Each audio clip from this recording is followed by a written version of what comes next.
The opening 3 episodes of Furious waste no time establishing one of the year's darkest crime thrillers. Rather than presenting a simple story about an FBI agent chasing a serial killer, the series builds 2 parallel character studies.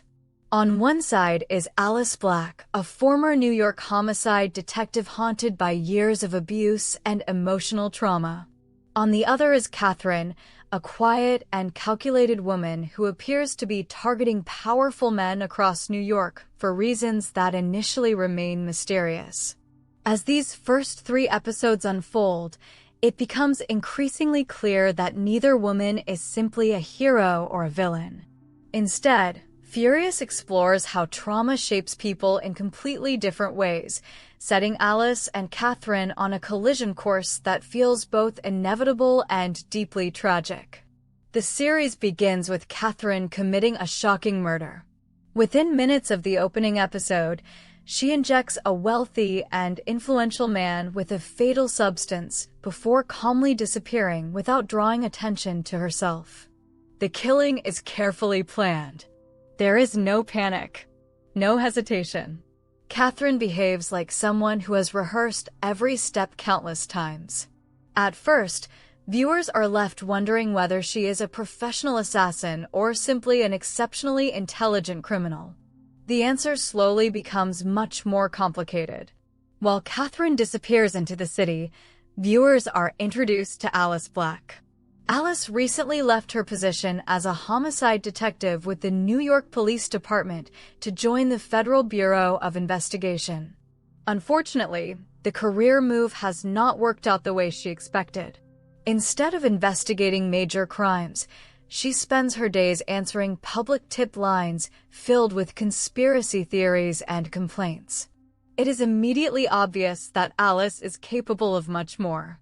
Her frustration is impossible to hide. She constantly looks for opportunities to prove herself and return to meaningful investigative work. The reason Alice left the police force is slowly revealed throughout the opening episodes. It was not because she wanted a better career. It was because she was forced to escape an abusive relationship with fellow Detective Marshall. Speaking out against him left Alice isolated from many of her former colleagues. Although some still support her, returning to the New York Police Department constantly reminds her of the trauma she endured.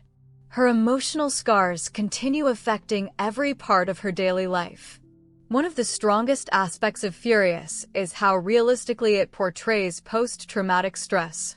Alice's trauma is not limited to emotional flashbacks. It affects ordinary routines that most people take for granted. She struggles to shower because enclosed spaces leave her feeling vulnerable.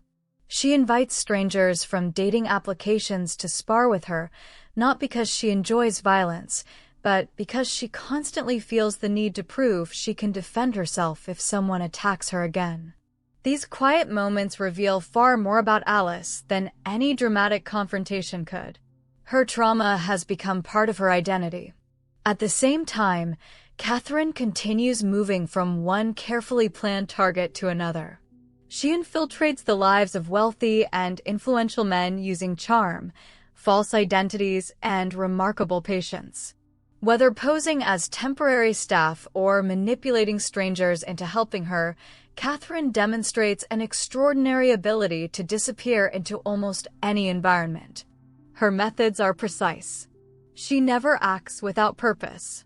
However, beneath that calm exterior lies someone driven by overwhelming emotional pain. One of the biggest mysteries during these opening episodes concerns the connection between Catherine's victims. At first, the murdered men appear unrelated. As more information emerges, viewers slowly realize they share something far more disturbing than business or politics. Each man appears connected to Catherine's traumatic childhood. The truth begins surfacing when Catherine seduces an influential lawyer as part of her next operation.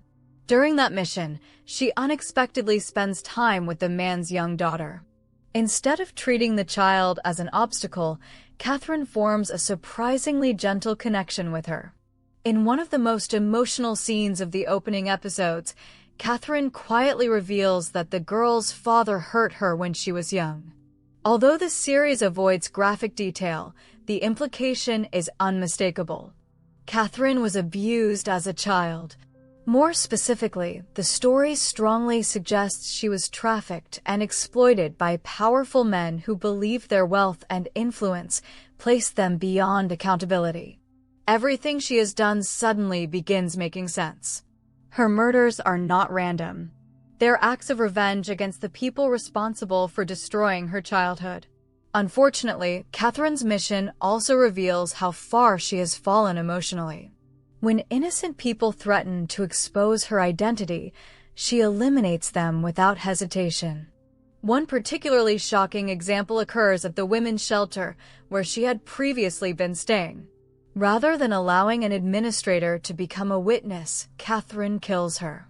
The decision demonstrates an uncomfortable truth. Although Catherine sees herself as delivering justice, she has become capable of harming people who had nothing to do with her original suffering.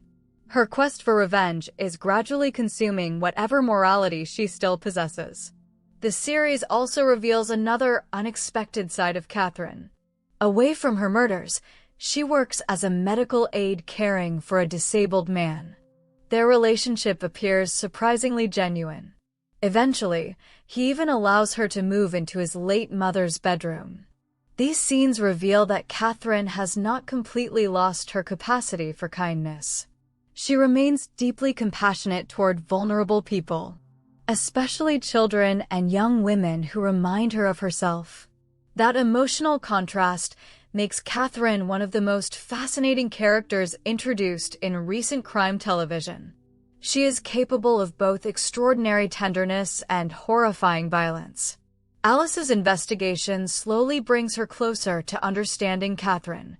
Unlike many of the male investigators surrounding her, Alice immediately senses that these crimes are deeply personal rather than purely criminal. Working alongside Nora from the Federal Bureau of Investigation's Sex Crimes Division, Alice begins viewing the murders through the lens of trauma instead of simply collecting evidence. Her own experiences allow her to recognize emotional patterns others overlook. Rather than seeing Catherine only as a killer, Alice begins understanding the unimaginable suffering that may have created her. This does not excuse Catherine's actions. Instead, it allows Alice to investigate the case with empathy rather than judgment. That difference may ultimately become the key to solving the mystery. Meanwhile, Catherine continues searching for additional names connected to the trafficking network that destroyed her life.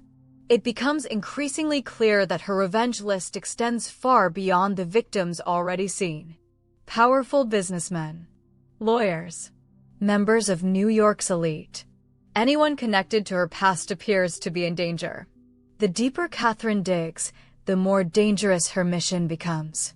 Equally important is the growing emotional connection between Alice and Danny. Unlike many of Alice's former colleagues, Danny believes her and genuinely wants to help. One of the series' most touching scenes takes place when Alice struggles with her fear of showering. Danny simply offers to sit outside the bathroom while she washes so she can feel safe. There is no romance forced into the moment, only compassion. It perfectly illustrates how healing often begins with the smallest acts of kindness. By the end of episode 3, Furious has transformed into something much more than a traditional serial killer drama. The investigation is no longer simply about identifying Catherine. It has become an examination of systemic abuse, trauma, exploitation, and the lasting consequences of violence against women.